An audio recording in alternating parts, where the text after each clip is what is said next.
What is going on, IB Nation? Welcome to another edition of IB Nation Sports Talk. I'm Vince, that's Jesse, and Jesse's dog. Would you like to introduce your dog, Jesse? This is Scooby. There you go. I was telling Vince before the show, he won't stop jumping on me on the side of my chair. So clearly he wanted to be a part of the show today. And now he's, well, as I say, he was camera shy. He wasn't even really looking into the camera. It's like he's looking for any exit. He's looking for any exit to get out of there. And which now I'm hearing my dog, which is very similar to yours, barking upstairs. So there you go. Well, hey, everybody, welcome to another edition of Wednesday Mailbag here on IB Nation Sports Talk. You get me, you get Jesse. You don't get Sean tonight, as the ladies over at Notre Dame have a game at 7 o'clock, and it's a home game, so right down the road. And I promise you, we will be done in time for you to flip over and watch the game, because we're going to watch the game as well. So you want to make sure you get over there and watch what you want to do is watch the game, turn down the volume, get on the Odyssey app, and listen to Sean Stiers do his thing, and have some fun with it. So. Well, hey, right off the bat, Vince, did you get kicked out of the green room? No, it is sheer laziness on my part, Decaf. Yesterday we did the ranking show, and I had to have the TV so I could see what was happening, which is right here. And I never moved my setup back into the office. So, and I got home from work a little late. So here we are. I'm just going to be doing the show from here today. Yeah, that's really all it is. So it's a, trying to be mobile, hostile. All right. We got some good questions in here, but if you want to ask a question today, make sure you get it in there. Salty is more than doing his part on getting the questions in to the chat. So if anybody else wants to be in there, then you've got to get your questions in, and we'll kind of go from there. So Jesse, how are you doing today, sir? I can't complain. It's Wednesday. Getting through Wednesday is like the best day of the week because now all you have is Thursday and Friday till the end of the week. Had a free lunch brought in today as well. So, again, can't complain about some free food. And there was even enough that I took the rest home for leftovers for dinner tonight. So, not only did I get free lunch, but I got free dinner. Nice. And then I got to go pick up Naomi from the airport tonight. She's been gone for a week. So you've been battering it up for a week? For a week. So not bad. All good things must come to an end. We'll edit that part out at the end. You've got nuptials to plan. I don't want you to get hurt by that. I can say stuff like that, and there's no repercussions. You're already in too deep. Exactly. I mean, there's repercussions, believe me, but not severe ones, at least not yet. So, all right, we've got a ton of questions to get to. So I'm going to just start off at the top, and let's see here.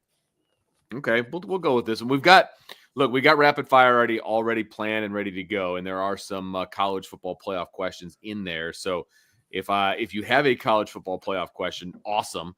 I may save it for rapid fire just so we don't double up essentially. But this question I think is a great question. Here we go from Joe Allen. Which would you rather see? Tennessee take down Georgia, Minnesota over Penn State, or Indiana get beat by Ohio State? Well, that's a good question because it's basically he's asking all the underdogs, like which upset essentially do we want? Although, would we consider Tennessee taking down Georgia? Is that an upset right now since Georgia is the 12 seed and ranked 12th and Tennessee is ranked 7th? Would that be considered an upset, Jesse Stiers? No, I don't think that's an upset. I think those are two pretty evenly matched teams. One team's got one loss, one team's got two loss. And technically, I don't know if you would consider, historically, you would consider IU beating Ohio State an upset, but IU is the team with the better record right now, So it's like, I don't know how much of an upset. I think of those, Minnesota over Penn State is definitely an upset. I would say yes, absolutely. That would be a big upset. Although I mean, if I'm setting the line for IU and Ohio State, it's going to be kind of high. Where would you put the line? For Ohio State and Indiana? Mm-hmm. Probably 9.5 for Ohio State. That's exactly where I was at. 9.5, 10.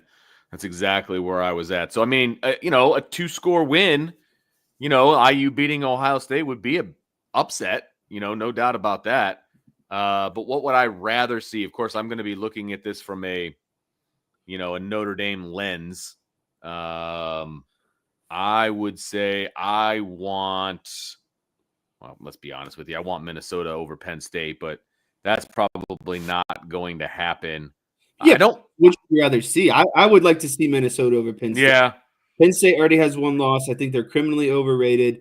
If they lose, I think they fall out of the top 10, and then Notre Dame kind of finally bumps into that hosting a home game type area. So the thing I'm looking for in this question is what benefits Notre Dame the most. And I think Notre Dame is pretty locked into the playoffs as long as they win. They can only go up. I don't really see them going down. If they go down, they're going to be completely out of the playoff because they lost another game. So, what helps Notre Dame the most? And I think Penn State losing helps Notre Dame. And I think that Georgia, honestly, Tennessee, I would be rooting for Georgia over Tennessee. Oh, I am. Yes, absolutely. So yeah, me too. Tennessee and Penn State to lose. I still think a 2-loss Ohio State team would get a lot of preferential treatment over Notre Dame. So I don't know what kind of impact, a 2-loss Ohio State team would have. Oh, I don't know. But of this list, I'm going Penn State. I'd like to see Minnesota beat Penn State. Yeah, I think that would be my pick as well. I don't really want to see IU beat Ohio State. I kind of want to see Ohio State beat IU. Just because I want IU to kind of come back down to earth. I don't think they're that good of a football team. They're a good football team. They are not a great football team. They're not a great team. The only reason that I hesitate about Minnesota over Penn State is because I would love to get Penn State in the playoff if I'm Notre Dame. I would love to be the team that exposes Penn State. I think that would be a really good time, frankly. And so, everything I look at is, okay, who do I want Notre Dame to play them? That kind of a thing. Do I want Notre Dame to be involved, with that game? I think there's a stigma, obviously, to Georgia. Do I want Notre Dame to play Georgia? I think they could win. Sure. I think they could beat Tennessee. I think they could beat every team on here. Ohio State being the hardest, I think. But I would, like I said, I would just love to get Penn State in the first round. I think that'd be a fun matchup. I do too. I really do. All right. We got loaded with questions right now, which is freaking awesome. Here we go from DK. If you could erase the Jagasaw injury to have him all season and playoffs, or Ben Morrison would be healthy by the playoffs, which would you choose? I'll be easy. I think this is an easy question. So I'll go first. I think Ben Morrison is definitely the answer. A guy who's been an All-American. The Jagasaw situation sucks, but the Jagasaw injury happened before any games were played, so it's all hypothetical at that point. And the offensive line is a Joe Moore finalist. I think they've done a good job. I don't think they're perfect by any means, but they've done enough to win the games that they have.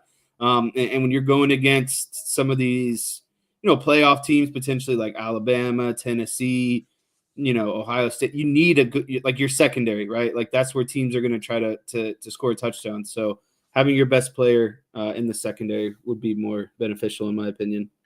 Could not agree more. Ben Morrison is the easy and only answer to this question. Yes, we want Charles Jagasaw on the offensive line. We think that he was going to be really, really good, but the problem for me with this particular question is we don't know.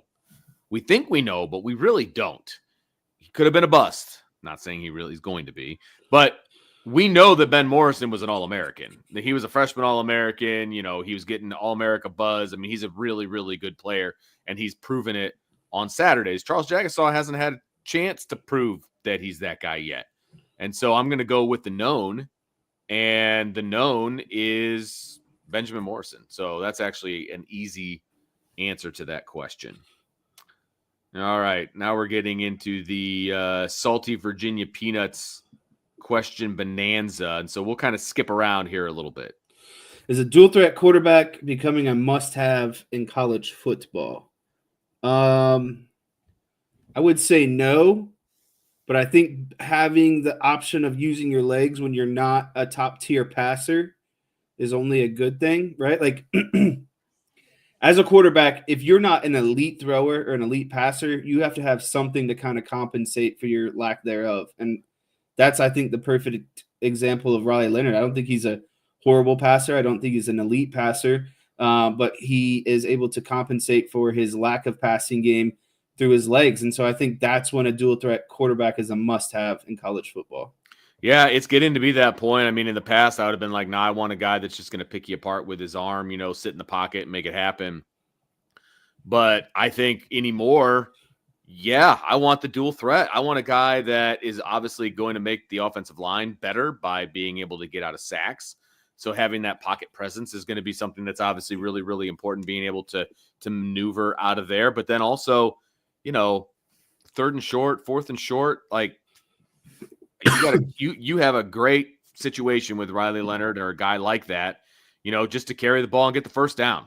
And you've got so many more options when you've got a dual threat guy. And so I think a dual threat guy is preferential over a guy that's just going to sit in the pocket and throw the football. But, I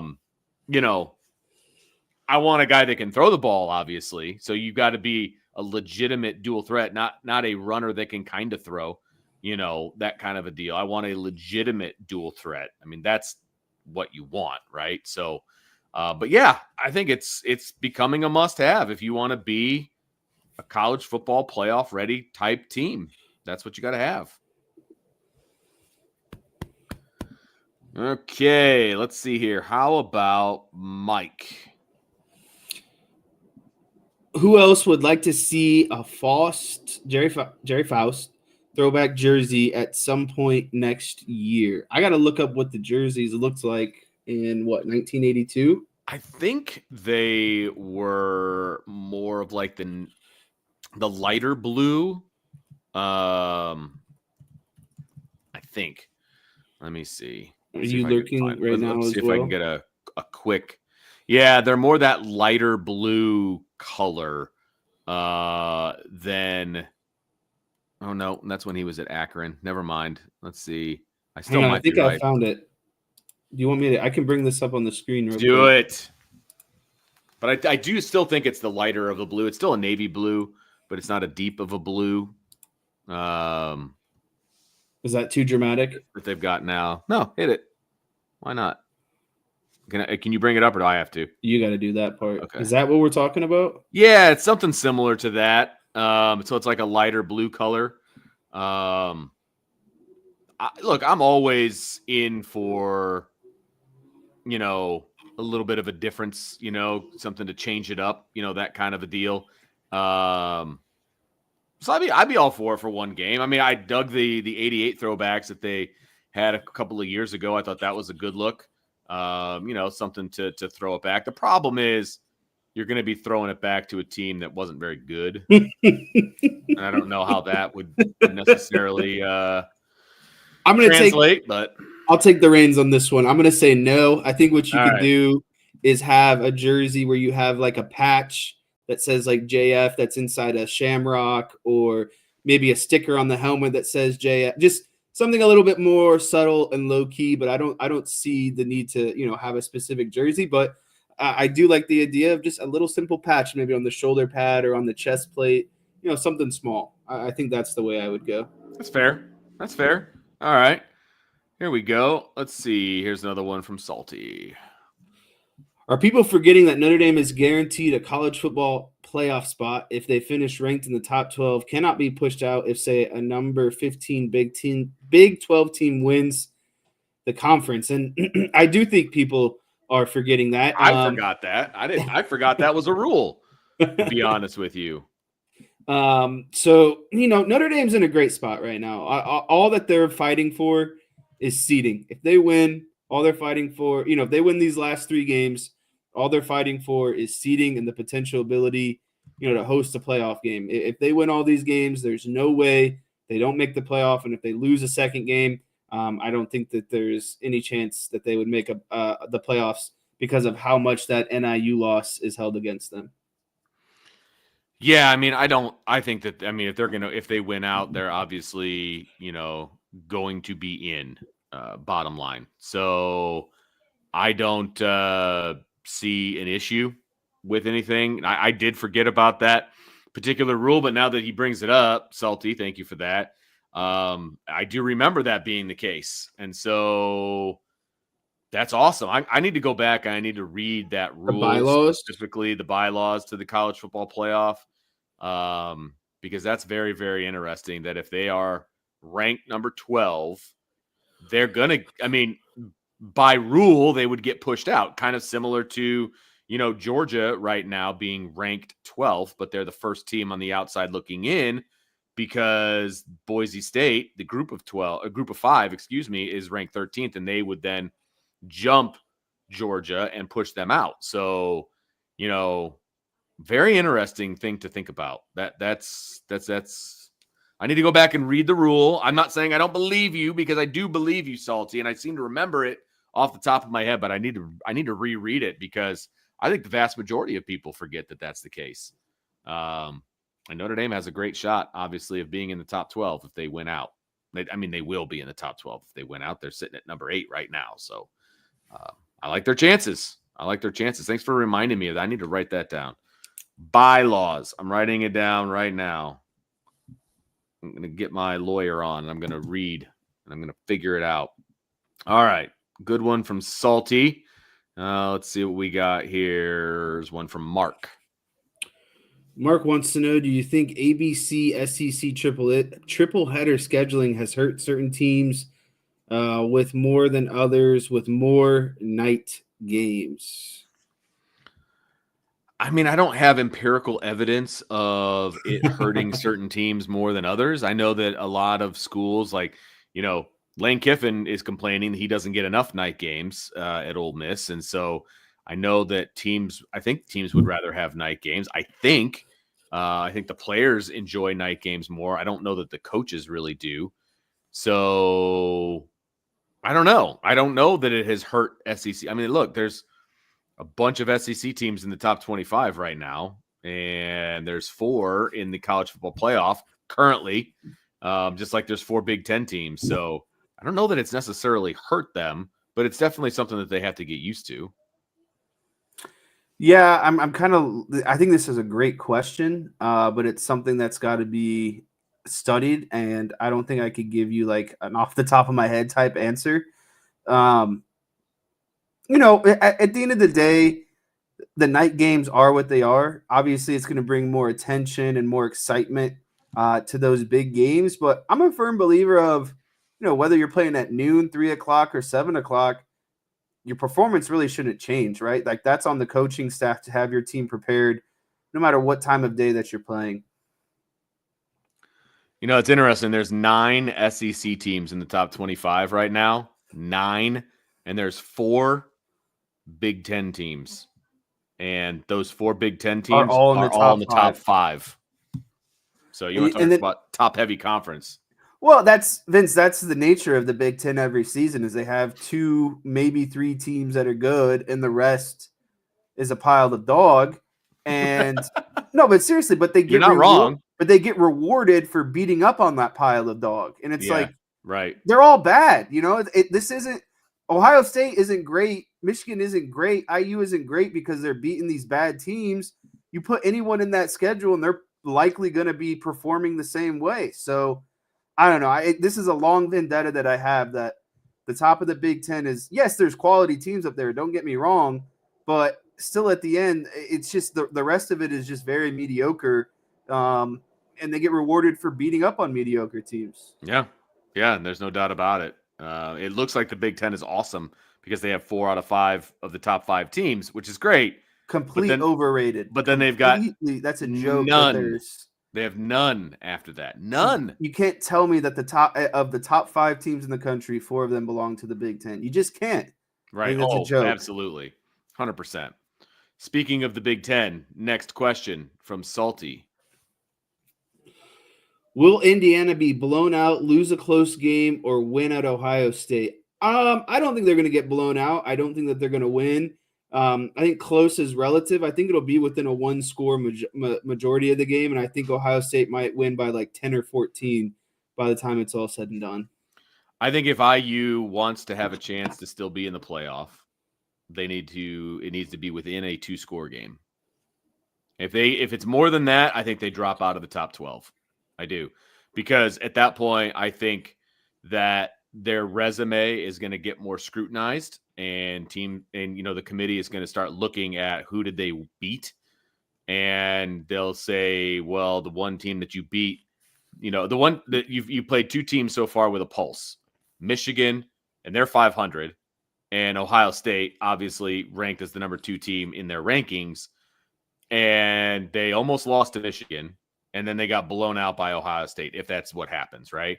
I think they drop hard. I think they drop like a rock. I mean, look what they did to Miami. I mean, Miami went to 9, and which I think is a little bit surprising to some people. They fell back behind Notre Dame, which is why, by the way, Jess, I think a 2-loss Ohio State team falls behind Notre Dame as well, because I think they're setting that precedent, right? With Alabama being behind Notre Dame, Ole Miss being behind Notre Dame, Georgia being behind Notre Dame. Like, they were all up there flirting with the top 3, top 4, and then they lose, they get their second loss, and now they're behind. I think it depends on how the Indiana loss. Like, if they were to lose to Indiana, I think it would depend on how it goes. Like, I think Georgia lost, to a kind of ugly to a team they shouldn't have, and well, they lost to Ole Miss, which is ranked ahead of them right now. Right. No, and I get that, but I guess there just seems to be. I just wouldn't be surprised. You got 4 of these 4 of these Big Ten teams in the top 5. They obviously, feel some type of way about them. But I would like ideally, Vince, like a smart person would say, yes, 2-loss Ohio State should fall behind 1-loss Notre Dame. I just don't. There seems to be, obvious, love for the Big Ten, and there seems to be obvious, holding. There's definitely love. Well, and there's obviously a good amount of I don't want to use the word hatred, but like that NIU loss is being held over Notre Dame. Sure. It almost feels like 2 losses. You know what I mean? That's how serious it's been taken. So, well, in a roundabout way, I know I'm kind of talking circles here. I just don't. Ideally, I would like to believe you. I just don't know if that's how the committee would view it as well. I think that, yes.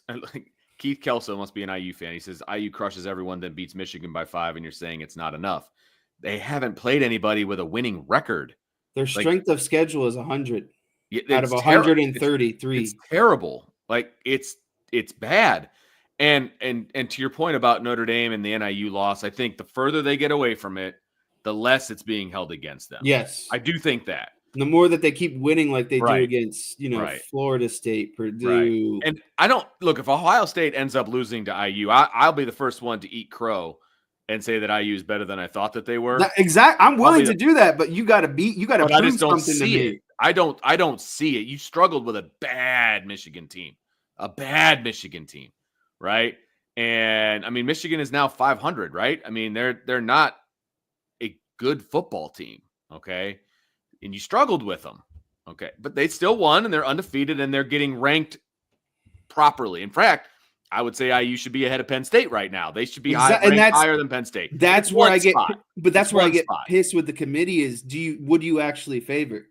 Do you like? Right, I get that. Are you actually value an undefeated team, but to a point? Because they should be ahead of Penn State, and Penn State should not be in the top 5. I just think that a 2-loss Ohio State team, they will fall behind Notre Dame, but they won't fall out of the playoff. That's what I think is going to happen. Because Notre Dame's going to go up and Ohio State's going to go down if that ends up being the case. Now, I think we're having that conversation for no reason, because I don't think that's what is going to happen. I think IU is going to struggle going into Columbus and playing against Ohio State. But again, if IU wins that game, I'll lead off the post-game show for Notre Dame that day, and be like, I was wrong about IU, everybody. I was wrong. I've said it before. I'll be the biggest IU fan if they beat Ohio State.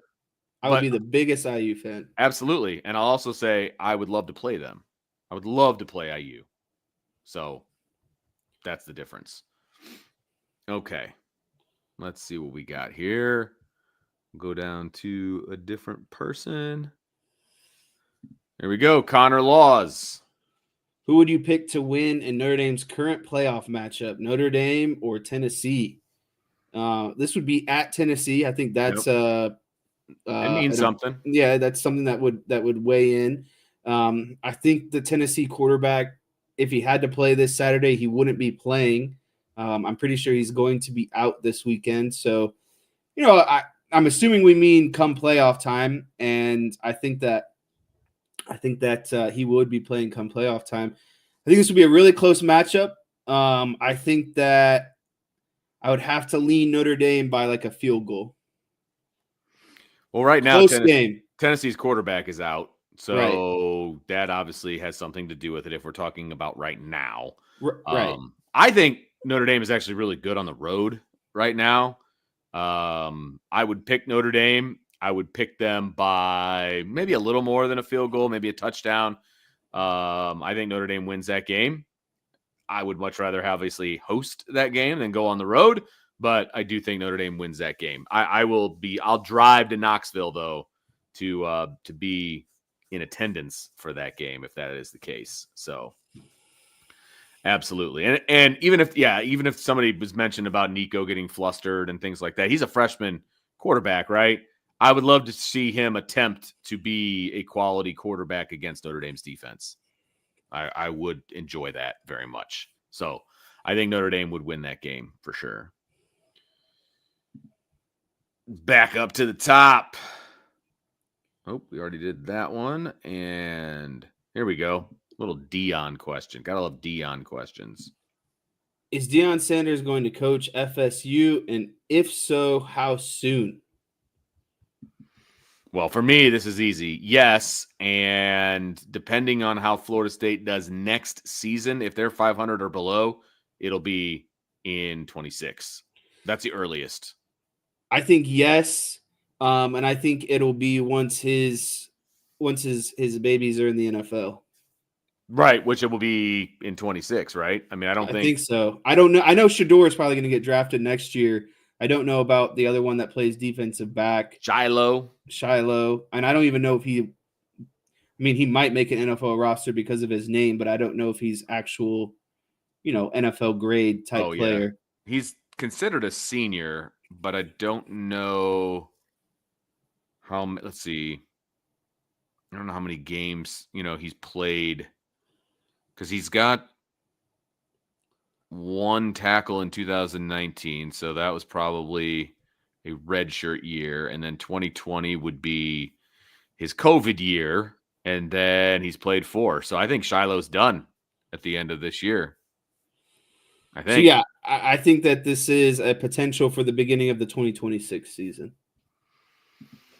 Fair enough. Yeah, I think 26 because it all depends on what Mike Norvell does next year. He's going to get the benefit of the doubt after this year, so he'll be back next year. But if I think that's good timing because I think Deion's kids will be fully out of school by that point. 100%. So I think it's either you do well or we're going to go get Deion. Yeah, that's really what it comes down to. Look, the bottom line is he's going to go to Florida State. It just depends on when Mike Norvell leaves. I think that's where we're at, right?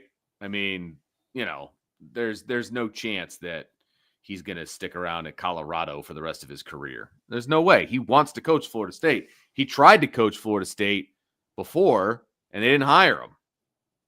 I believe that's when they hired Mike Norvell, actually. I mean, everyone always wants to go back to their alma mater, Vince. Of course. But right now, as Josh says, Mike Norvell's buyout is way too big right now because they renegotiated his contract because of just the whispers that he might go to Alabama last year. So, yeah, he'll be there for a little while, maybe even a couple more years.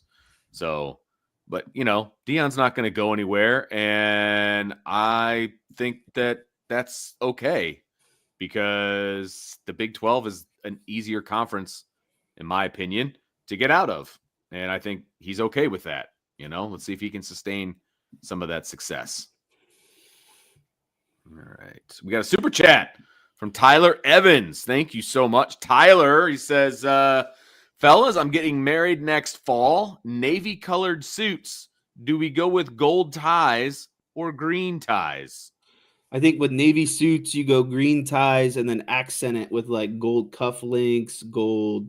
I think you could add some gold stuff here and there, but I would go with green ties. And I also know a guy who's getting married next fall. Yeah, so do I. Are you going to go with blue and gold? No. You get away with that? No, I'm probably going to go like a dark green color. Dark green ties? Like suits, like emerald suits. Look at you. Are you allowed to do this? Is this has this been approved by the boss? Yeah, so our color scheme is kind of going to be there, like very fallish, like green, orange, and purple kind of colors. So gotcha. Wait, it's either going to be a dark purple or like a dark green. You're getting married in the fall. Yep. Do we have to have this conversation about whether it's on a game day or not? Do we have to have this conversation? It's a Saturday. It's the Boise State game next year.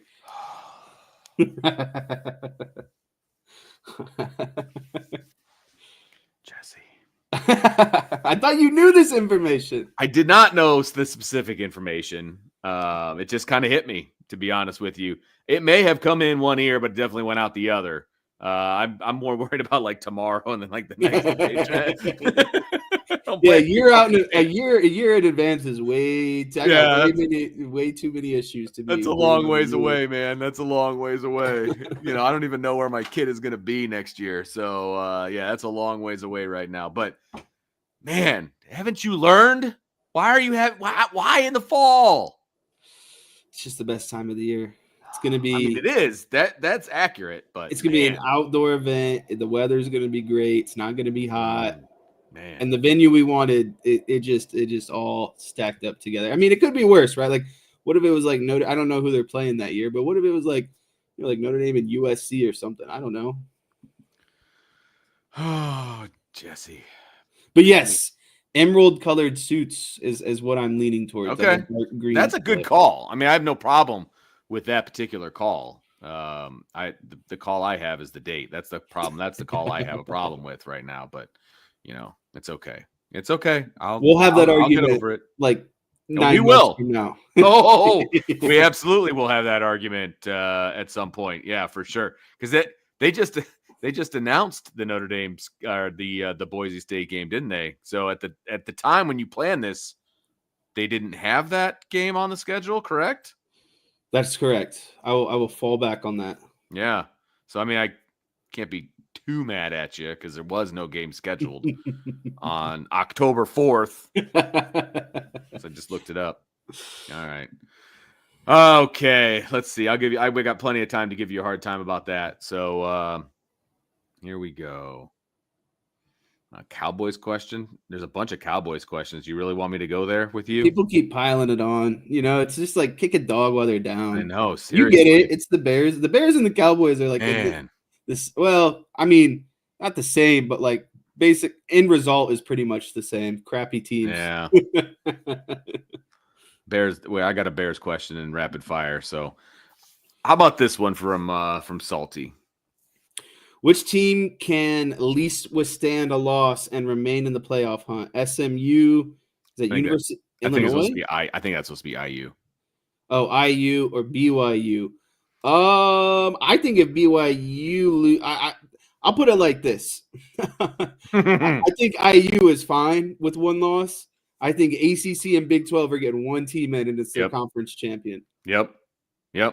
And I think SMU and BYU with a loss, they still have a chance to be in the conference championship. As long as they win the conference championship. So, yeah, and even if they don't lose, they still got to win their conference championship. I still feel that way. So, Vince, you know what worst case scenario would be is like if Colorado played an undefeated BYU and then Colorado wins it, and it's like, does one loss BYU still get to be a part of the show?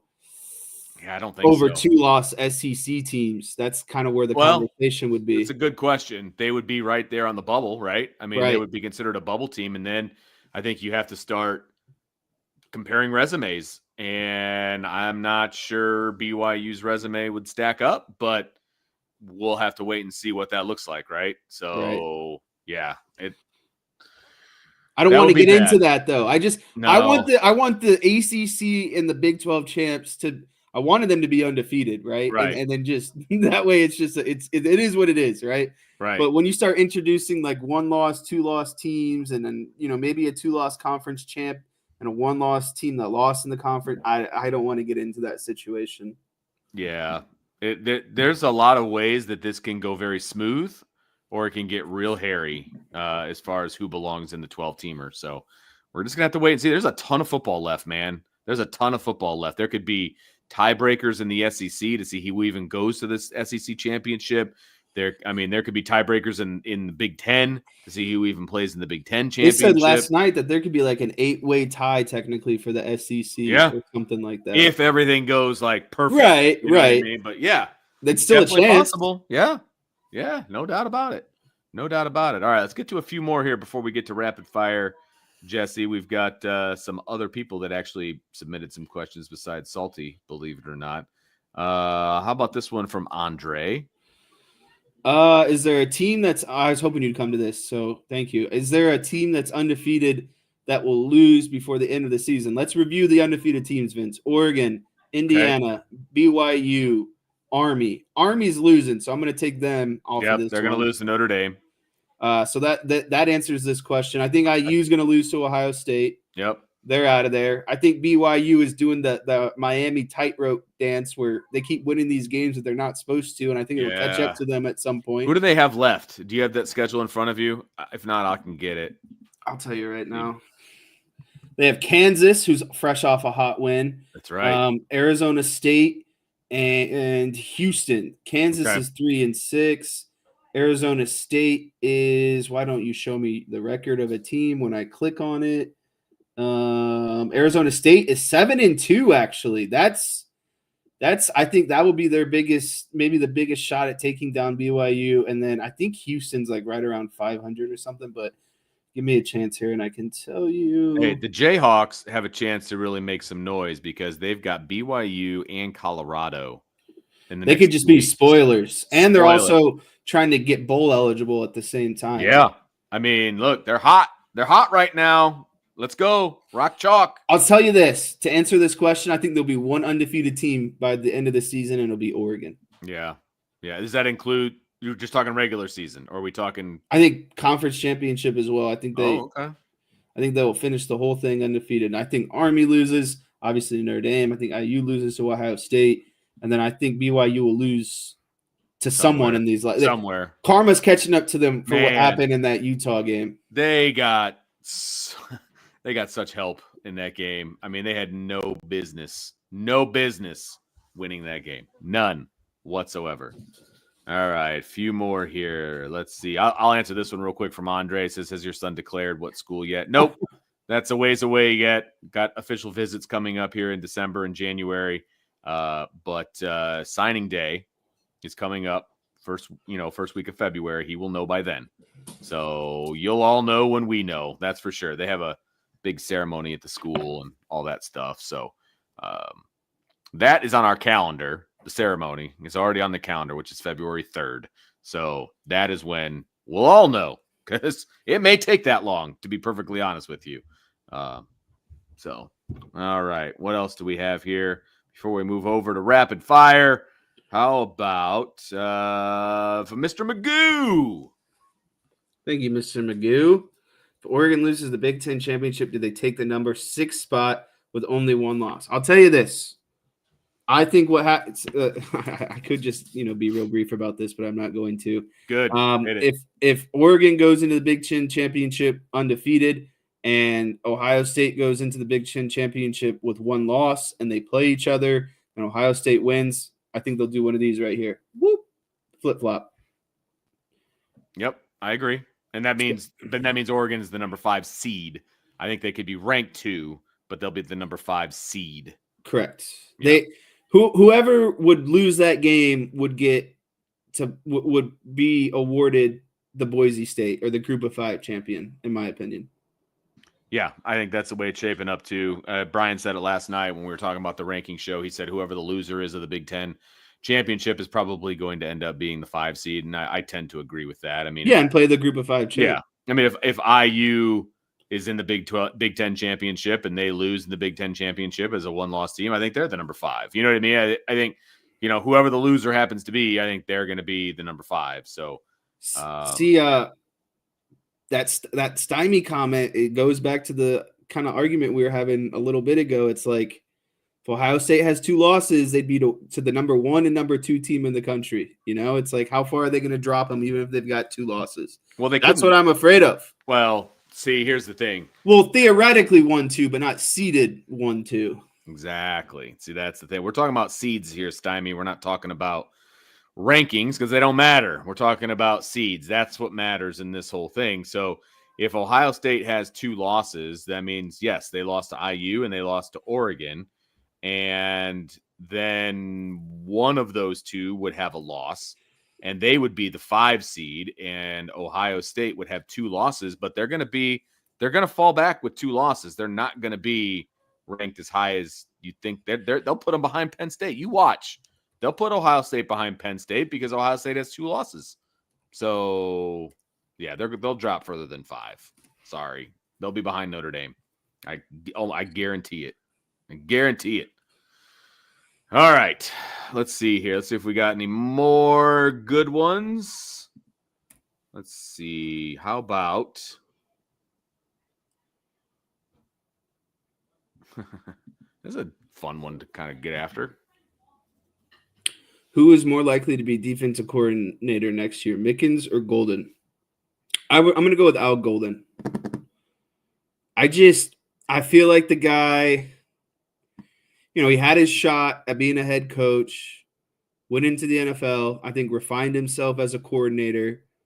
And, ultimately what this comes down to are what of his career aspirations. Is he okay with being a top tier defensive coordinator in college? Or does he have that itch to go back and be a head coach?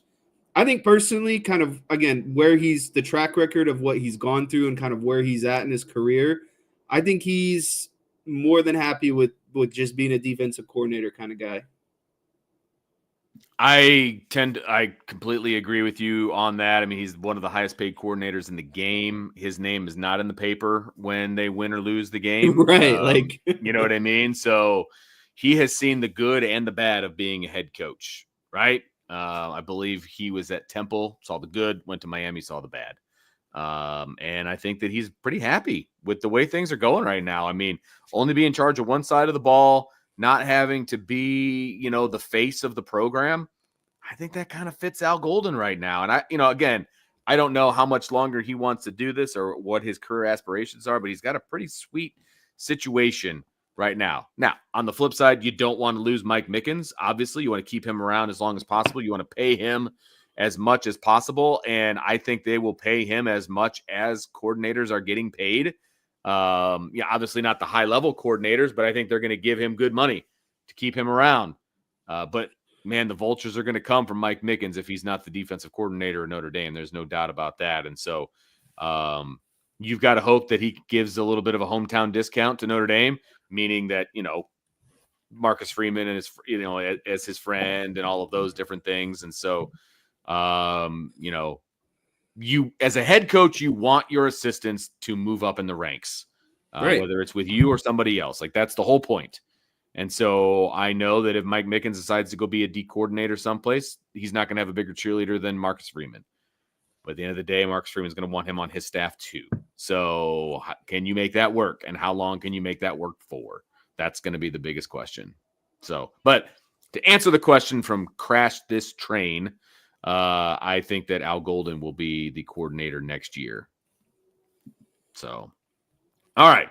I think that's going to do it. Jess, are you ready for some rapid fire, sir? Yes, I'm ready for some rapid fire. You had me worried a little bit that, you were just going to bug out on me or something, that we weren't going to be doing this. All right. We may not go in the order, by the way, that this is listed, but we're going to get to these questions. All right. Here we go. Let's play, since we're talking about the college football playoff, let's play a little game of overrated, underrated, or properly rated when it comes to the college football playoff rankings from last night. All right. So I'm going to give you the name of a team. You're going to tell me if they're overrated, underrated, or right where they should be. All right. Here we go. The easy one, Penn State. This is a big overrated for me. And why is that? They have one loss. They have a team in their conference that is undefeated. And again, I feel like this goes back to the conversation we have. Penn State never beats anyone that they're not supposed to, and they beat up on the bottom feeder teams of the Big Ten. I've seen this every year. And Penn State gets lucky in some of those New Year's Six games because they're going against teams who often aren't completely playing their starters, and I think Penn State majority of the time does, and so they sneak out some of those New Year's Six bowl victories, right? But again, I've just seen this. I've seen this story over and over again, and I don't feel like anything has changed. They finally got their guy at quarterback. He's not proven any difference. Defense is good. Offense is a struggle bus. Yeah, but their defense is always good. Again, that's the thing about Penn State. Always good defense, always good in the trenches, but never have a quarterback that can really kind of put them over the top. And nothing's changed this year. A lot of people are like, oh, well, that Ohio State game was close and they probably should have beaten it. It's like, okay, but they didn't. And they still played really sloppy football, turning the ball over twice within the 5-yard line and not getting any points out of it. So, yeah, I don't think that there's such thing as a good loss. A loss is a loss. Agreed. I am not a fan of where Penn State is. I think they are drastically overrated as a top 4 team in the country. I think they're more so like an 8 or 9 team than they are a top 4 team. Look, I think they should be in the playoff. I have no problem with them being in the playoff. None. Because they're a one-loss team, though. But they're not a top 5 team. No, they should be on the road the first round, right? And whether that's 9, 10, 11, whatever the case may be, but that's where they belong. They do not belong in the 4 spot. I've got a major problem with that. They are so overrated right now, and it's not just us saying it. I don't want to harp on it, but Penn State is so overrated right now. It's just amazing to hear the excuses that are being made for them. It's mind-boggling to me. All right, IU.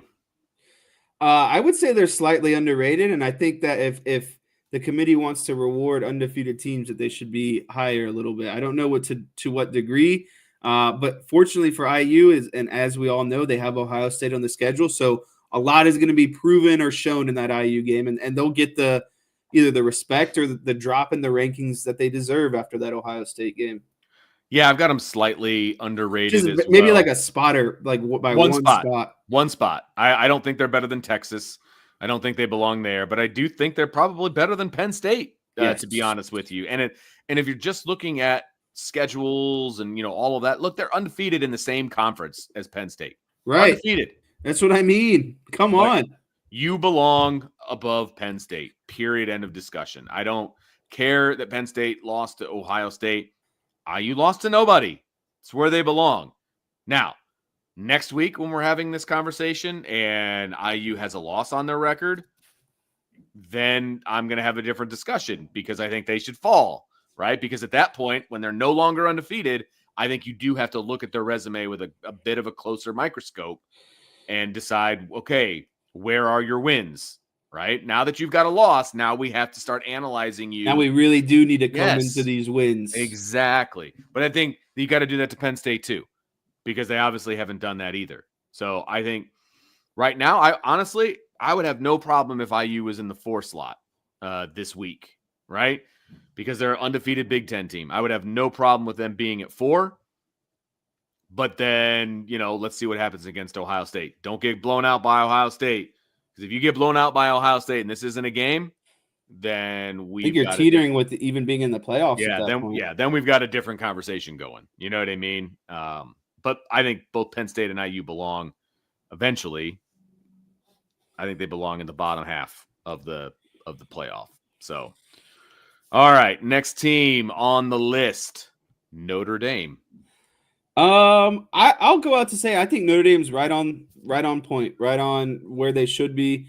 That you can make an argument that they should jump. I think they're better than BYU. I think they're more talented than BYU.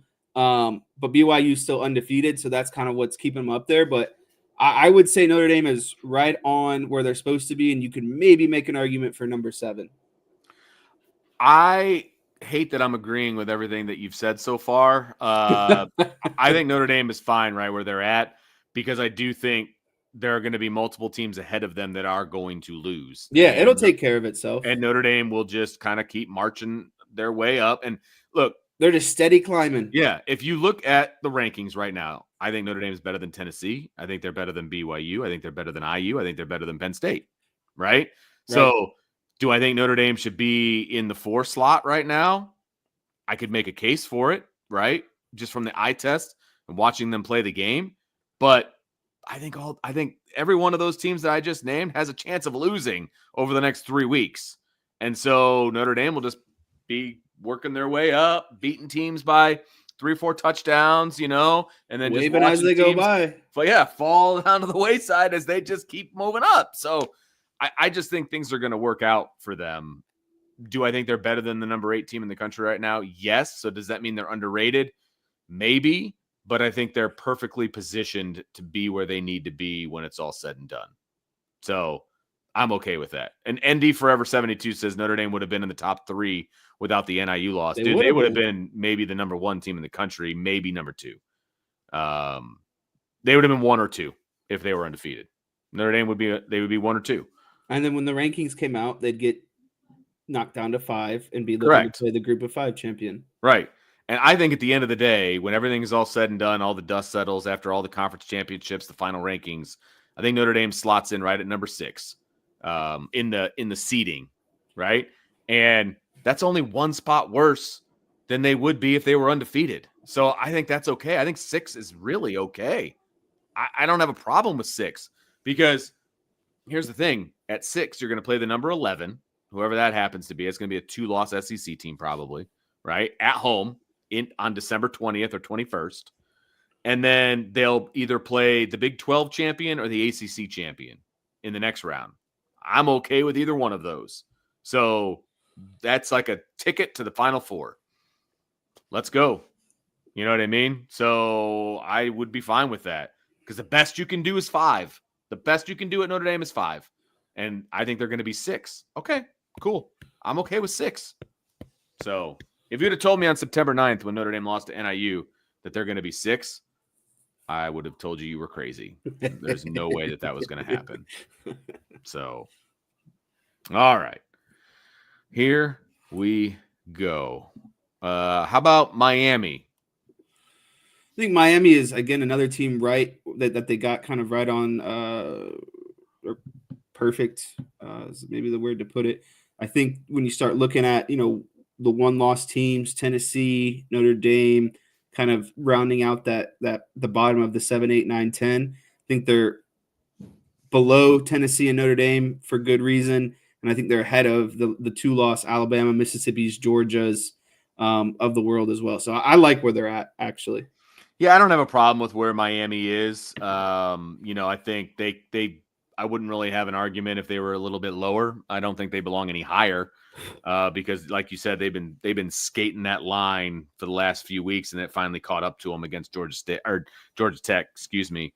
So I don't really have an issue with where they're at. I think natural causes will affect them, and they'll end up where they end up. And if they end up winning the ACC, they're going to be the 4 seed for goodness sake. So you want to talk about playing above your skis, that will definitely happen, which is, again, why I want Notre Dame to be in that 6th slot so they got a chance to play potentially Miami, which would be horrific for Miami. So, all right, a couple more here. How about Georgia? Thoughts on Georgia? They fell all the way down to number 12. I believe they were 3, and now they're 12. Yeah, I think they're right where they also. I think a lot of people in the chat are saying even. I think Georgia is even with where they should be. Look who's ahead of them. Alabama, Ole Miss, both with 2 losses, both beat them. That's where their 2 losses reside. So I think they're in the perfect spot. They're on the outside looking in, but they're also in a great spot because they get to play the number 7 team, this weekend. Yeah, I mean, as long as Georgia wins the rest of their games, they'll be in. They'll be in, right? I mean, they may have to go on the road, but they're in a great spot for themselves because if they win out, then they're gonna be just fine. Now, that's a potential Notre Dame matchup at 6 and 11. It is a potential Notre Dame matchup. I'd be okay with that. There's some bad blood there between Notre Dame and Georgia because Georgia's 2-0 against them with very the last close two games. Yeah. So I think Notre Dame is much better situated to win that game this time around. All right. The final team we're going to talk about, BYU. On paper, I think they are where they belong, being at the number 6 seed. But the eye test, I think they're criminally overrated, but that'll take care of itself. And even if they go undefeated and win the Big 12, I was texting a buddy last night. I'd love to be the team matching up with BYU. Oh, yeah. They'll get boat raced. Whoever BYU plays in their first game, they are going to get absolutely steamrolled by. Yep. Completely agree with you. And I don't even care who it is that Notre Dame plays. Like Notre Dame's in the 6th slot. They're either going to play Miami or BYU, right? Yep. And yes, sir. Yeah. Where do I sign up? You know what I mean? Like that would be fantastic. I have no problem with that whatsoever. So I think this is shaping up to work out in Notre Dame's favor for sure. All right, let's get to a few non-college football playoff ranking questions. We'll stick with some Notre Dame stuff, though. The fact that since 2022, when Marcus Freeman took over at Notre Dame as the head coach, the Irish have the best winning percentage against the spread of any team in the country is blank. It's absolutely surprising, Vince, because if there's one thing that Notre Dame isn't good at is beating teams how they're supposed to, right? Like that was I just remember every Brian Kelly game felt like, all right, well, Wake Forest is coming into town and they got like 2 wins, but Notre Dame will find a way to, only win by 10 points and have, it'll be kind of close going into the fourth quarter. It felt like that, those Toledo games, the Ball State game, like they're horrible about beating teams the way that they're supposed to. So it's not surprising as a knock to Marcus Freeman. It's just as surprising considering what Notre Dame football has looked like the last 2 decades. Yeah, you're not wrong. I was pretty shocked when I saw this, to be perfectly honest with you. It's like I think the number was like 66 or 67% of the time they cover the spread or whatever, and it puts them number 1. I think number 2 was like Tulane or something like that, And I was trying to look for that chart, and I can't find it now that I wrote the question, but I know, right? I know. I should have put it in there so you could at least reference it. But I was shocked by that. I had no idea. Now they've done a pretty good job recently of covering the spread without much of a problem, but I figured since you were a betting guy, that's something that you needed to speak on. You needed to present that to me. I did. I really did. I saw that and I was like, oh yes, sir. Let's go. That's all right. Your audience. I know, right? Jerry Faust. We talked about him a little bit. Jerry Faust passed away yesterday. He was the head coach at Notre Dame in the early 80s. So before both of our times, honestly, of watching the Irish. Me because I was too young and you because you weren't even born yet. Yes, sir. But Coach Faust was an extremely successful coach at Moeller High School in Ohio. So kind of your neck of the woods, right? Yep. And he was hired directly from high school to be the head coach at Notre Dame. Okay. Crazy to think about. I know. So scale of 1 to 10, the chances of us ever seeing a coach hired directly to a Power 4 program from a high school. I'll put this at a 1 out of 10. I think it is very unlikely, but as you know, Vince, anything is relatively possible. Yeah. To me, it's like it would be like Deion Sanders' grandson or something like that. You know what I mean? Just like a legacy guy who like that's starting to do well, and everyone's like, "Oh, this guy is great," and his granddaddy is Deion Sanders. Let's just yeah. You know what I mean? Like again, that's the example. You could put Deion and this person. You could replace them with whoever you want, but that's the kind of scenario that I would be looking at to see for something like that to happen. So again, it's not impossible. Right. There's a relative chance, but those chances are very small. I agree. I mean, you might see somebody take a flyer at a lower level Power 4 team, right? Like a Cincinnati, like just for the example, right? Moeller is in Cincinnati.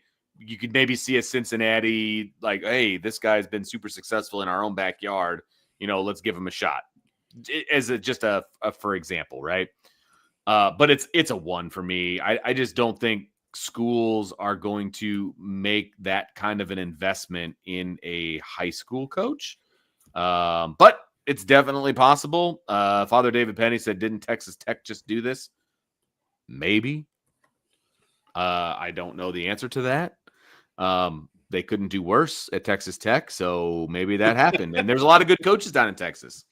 That's for sure. So I just don't see that happening. But hey, you never know. I would stranger things have definitely happened. But I always thought that was such an interesting thing, and why people were surprised that he wasn't successful at Notre Dame when he had 0 college coaching experience, coming in.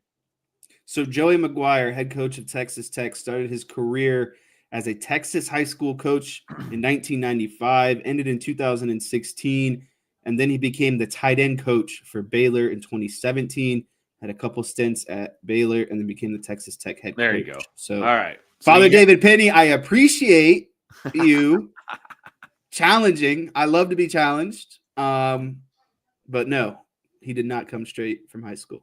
Yes. And there's been plenty of coaches that have coached high school and then have coached college. Right. But making that jump to head coach, yeah, that's a little bit different for sure. Or I think another scenario is if you had like a high profile guy that played in the NFL for a while, wanted to scratch that itch of coaching, got him at some high school, was really good for a few years, and then a desperate NFL team was like, we can make this happen. I like that. Yeah, it's definitely there's a possibility, but it would have to be like coming from like IMG Academy or what's the school in Vegas that's blue and orange. I can never remember the name of it's like Bishop Gorman, I believe. It'd have to be coming from a program like that actually like plays a bit of a national that's schedule, basically a college high school team. Exactly. Yeah. 100%. All right. Let's see here. So after the 1 week, I believe, experiment with Joe Flacco at quarterback, the Colts have now decided to go back to Anthony Richardson. This guy, the guy that wanted to come out because he was tired. They're going back to Anthony Richardson. This move by the Colts is blank to you. It's laughable, and it's not laughable because of who it is and what the circumstances. It's just laughable because as an organization, you still can't figure out what you're doing at quarterback since Peyton Manning. Let's just be 100% transparent about the issue. You say you draft a guy because he's got, all the talents. He's got a history of injury and hasn't really played a ton of football, doesn't have a ton of football experience, but you're googly eyes over the big arm, the athleticism, everything like that. But then you don't want to take the lumps and bruises that come with developing a guy like that, right? So do you want to develop him, or do you want and develop him by sitting him on the bench and letting him learn? Or do you want to develop him by throwing him out there into the ring of fire and saying, go at it? Well, when you throw him in the ring of fire, you can't constantly pull him in and out of it, right? You got to make a decision. Are we going to either let him sit in there and figure things out under the fire, or you pull him out and you bench him for a year and let him figure it out on the bench, right? I don't think going back and forth like this does anyone any good. And I don't want to go down this lane too much, Vince, but I don't mind him tapping out. My dad and I got into a lengthy argument about this one. I don't mind him tapping out. Oh, really? Yeah. Wow. I got a big problem with him tapping out. Your dad and I are going to agree on that one. I got a big problem with him tapping out. That was embarrassing for him, frankly. But yeah, that was. Ooh. But I just think that the Colts just made such a massive mistake. Yeah, but own up to it. Decide how you're going to develop him. Is it on the bench or is it in game? You got to pick one because. Again, you're just making yourself look so much stupider when you flip back and forth of how you want to actually develop this guy. Yeah, you're not wrong. You're not wrong. I was trying to look up who else was in that draft from a quarterback standpoint, because obviously, Bryce Young went 1, C.J. Stroud went 2, and then Anthony Richardson went 4. But I'm not seeing. Wasn't Will Levis in that draft? The list of just straight quarterbacks. Hold on, let's see here. I'm sure somebody will. Here we go. There were 14 quarterbacks drafted. I don't need to go to the Wikipedia page. It just talks about what a quarterback is. It's not helpful. Gotcha. Number 1 was CJ Stroud. Yep. Or sorry, number 1 was Bryce Young. Number 2 was CJ Stroud. Number 4 was Anthony Richardson. Will Levis went 33. Hendon Hooker went 68. Florida State Fresno State had a random guy go later in the draft. Stetson Bennett went to the Rams. Okay, Purdue's Aiden Connell went to the Raiders. So there really was nobody else after him, is what you're saying. Yeah, to a degree. Yeah, okay. I can't really hold it over their heads then that like they passed on somebody that was actually good. But it was not a great choice. I'll just say that. There's other holes they could have filled at that point. So as far as this question is concerned, dude, you should have just ridden Joe Flacco the rest of the way and cut your losses and tried to figure out the quarterback situation moving forward. You're not going to be making the playoffs if you're the Colts. I mean, you're just not a good football team right now. And, you're not going to catch the Texans, right? I think they've got like a 4-game lead right now, and it's November. So asking to come out of the game as a quarterback, I've never seen that before, ever. And it's just not a good look. It's not a good look for him. It's not a good look for the franchise. And you going back to him after 1 week just seems like they don't even know what they're doing at this point. It's not a good look, Jesse. All right, from one bad team to another, Shane Waldron is out as the Bears offensive coordinator. The Bears have lost 3 straight, including the game against the Commanders with the failed Hail Mary defense. So scale of 1 to 10, the chances that Matt Eberflus is the head coach in March of 2025. So while I'm giving this answer, I'd like you to go up and star up the DT Roll Hunter question about Deion and the Cowboys. But I'll give you a nice answer to your Matt Eberflus question and his chances of returning as the Bears head coach next season. To me, it's 50-50, so a 5 out of 10. Really? It's a toss-up because my rationale for this one is, Vince, if they were going to fire him and clean house, they should have done that before this season started. Sure. And allowed the new coaching regime to pick who they wanted at quarterback and what they wanted to do with that second pick. Did they want to go wide receiver or did they want to go with an offensive lineman to protect this new franchise quarterback that they were drafting, right? And so I think the Bears made a number of issues to get to this point that they're in right now, and nothing is telling me that they're going to be self-aware to be like, you know what, we could fix this issue by just getting rid of the staff and kind of starting over with the new coaching staff with Caleb Williams. So again, I guess what I'm saying is their incompetence leads me to believe that I don't know what they're going to do, right? Are they going to continue to be more incompetent? Or are they actually going to do the smart thing? And so for that reason, it's 50-50 for me. I love this one from Stymie. He says 10 because it's the Bears. That's spoken from a true Bears fan too, by the way, and I don't necessarily disagree with them on that. I just don't see how you can keep them around at this point.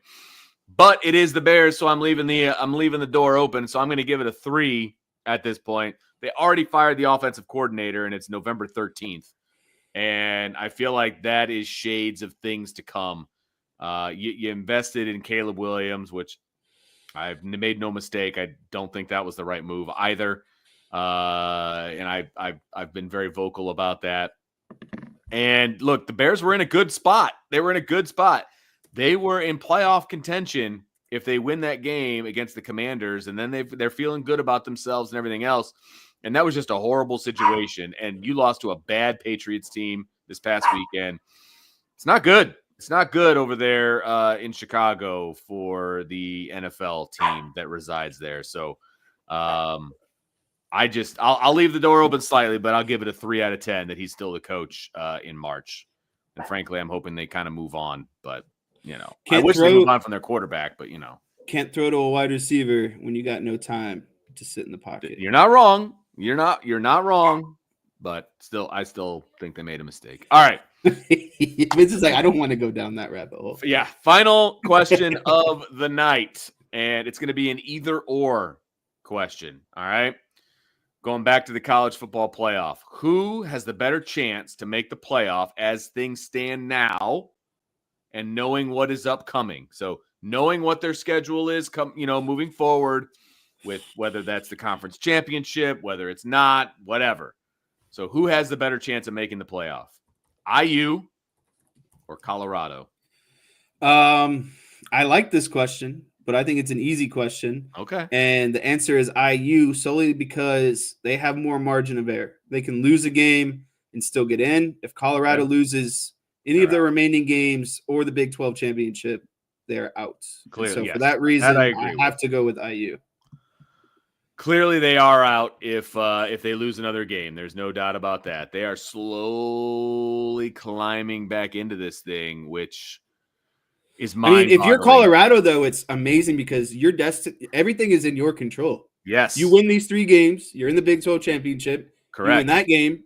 You're a top 4 seed with a bye and hosting a game. Look, there is no. Okay. How do I want to say this? Colorado can beat by BYU, and I firmly believe that that's the case, right? And right now, BYU is 6-0 in the conference. Colorado is 5-1 in the conference, and they have in front of them Utah, who's going to be stinging after that BYU loss, right? They've got Kansas and they've got Oklahoma State. Those are all 3 very winnable games. They should win all 3 of those games. Will they? We'll see. I'll be rooting for the Jayhawks, that's for sure. But they've got 3 very winnable games. They're 5-1 in the conference. There's nobody else in the conference with 1 loss. Everybody has 2 or more besides BYU. They control their own destiny at this point. If they win the next 4 games, they're in, and they're a top 4 seed. They're in, and they're a top 4 seed, which means they get a bye, which is mind-blowing right now. You're right, though. The answer is IU because they have more margin for error. They can lose a game and still get in as, an at-large. Colorado's not getting in as an at-large, I don't think. They have to win their conference championship. But it's doable right now, man. Like, it is doable, and that is scary. And that's why I wanted to talk about Colorado a little bit and put them up against IU. Now, if IU loses twice, they're out, right? But I don't necessarily see that happening either at this point. So, but yes, the answer is IU. But man, Colorado, man, they hold their destiny in their own hands. All right, DK, thanks for the super chat, my man. He says, you're not ending this show early. Rank the 85 scholarship players 85-1. So since you paid $5 and you did put a question in, I'm not doing 85-1, but I'll give you my top 5 players. Okay. Top 5 scholarship players on the roster. Number 1, Jeremiah Love. Top scholarship player on the roster. Okay. Number 2, Benjamin Morrison.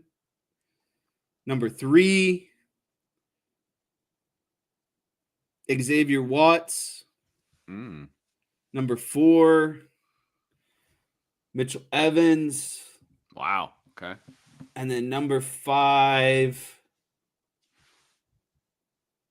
I'll give some love to Howard Cross.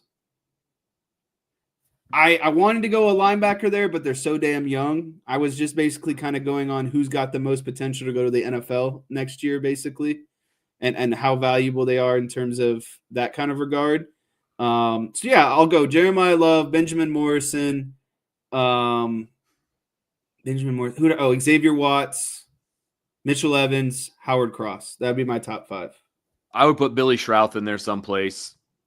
So somebody's gonna have to come out. I'm not sure exactly who that might be. That's always the fun of it, right? It's like, okay, if you're gonna put so and so in, you got to take somebody out.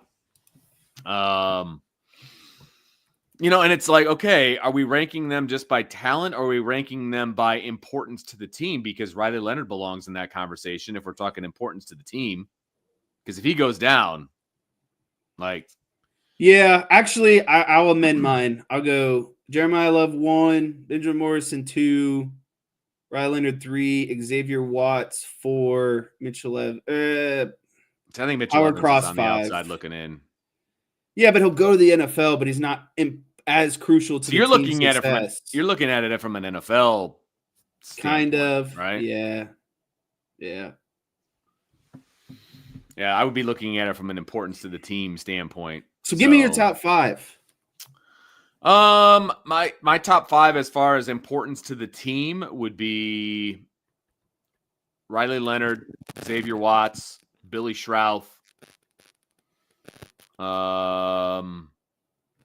I'd throw Howard Cross in there, maybe at 4. Man, no love for my man Jeremiah Love. Yeah, but Jeremiah Love's replaceable. I don't know, though. This year, he's replaceable. I mean, look what happened last week with Jadarian Price and what he did. Their playoff hopes aren't dashed if Love. I respectively disagree. Well, that's okay. He's I would put him in the top 5. He's 5th. I was looking for a 5th, so I will put him at 5th. So, and somebody asked how they got from 86 to 85. The actual answer to that, because Jaden Mickey left in the middle of the season. And so, yes, they're actually at 84 now because they took somebody and they took them off scholarship, but then they paid for their scholarship with NIL money. So, and they didn't even announce who that was. And frankly, it doesn't really matter this day and age. But on paper, when they sent it to the NCAA, they were down to 85. So, yeah, again, it doesn't really matter who that person is and whatnot, because there's plenty of guys that are not on official scholarship, but are getting everything paid for through NIL. So there's that. All right, Jesse, that is going to do it for this evening's show. Thanks for hanging out on a Wednesday. Appreciate you coming in. Make sure everybody tunes in to the women's basketball game here in about 35 or 40 minutes. Oh, wait, you got 2. You're right. D-Troll is going to get his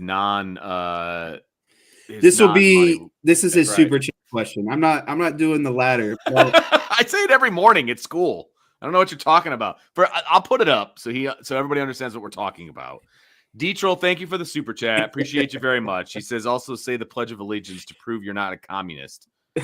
But he said a committees. I don't know what that is. But that we aren't a part of the committee? I don't know. I don't know what that means either, but whatever, man. But I'm going to answer the Deion question in lieu of the $5 super chat. Yes, hit it. Deion as the Cowboys head coach would make Jesse feel blank.